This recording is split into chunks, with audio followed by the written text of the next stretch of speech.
What is up, everybody? Bronco here with the 138th episode of Reach Track Review, and I know this map is a little old, but this map is called Cliffside Chicken by Duquesne. You probably have already seen this video before. It's been posted on Aesthetic Forging, Duquesne 23, and ProForge Racing, and probably other sites, or channels, excuse me. But as you know, I had to finish up 23 Days of Summer before I could continue, with the exception of the zombie special, because I had a special request to have that finished.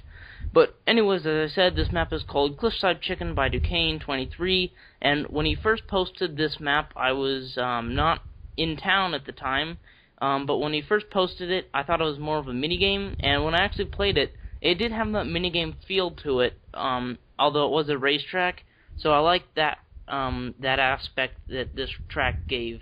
Also, I forgot to mention that Canucks Legend is doing a dual commentary with me. Welcome. Hey guys, how we doing? So, what is your opinion on this track? Wow, man, this one was a lot of fun. Even though it was just you, me, and one other person, I think it was TTG Tricks, this one was a blast. It was very well forged. That first cross section, though, right when you start the lap, you're going over right now. That has got to be the toughest collision track section, I guess you could call it, that I have ever raced on, because it was super narrow, and just the way he made it, it was so tricky to stay on. Plus, you got other guys coming at you from both ways. So, I mean, this is a great track. Good job, Duquesne. You did really good on this track. One of your best, in my opinion. Yeah, especially the staggered, I guess, the staggered blocks, or walls, actually. I think that really, I guess, kind of messes up the flow, because you really have to drive in the middle, and you can't drive on the sides at all. So when you're driving in the middle, there's really no way to avoid other drivers, and especially when you have, I mean, I guess a head-on threat, but then you also have a side threat, so you can get hit from head-on, or you can get T-boned, which, you know, just makes this map really, really dangerous to race on, I guess. I mean, it's not like you're gonna hurt physically, but just really tough to drive on. And when I say tough, it's not like the map is difficult, it's just difficult to avoid the other drivers.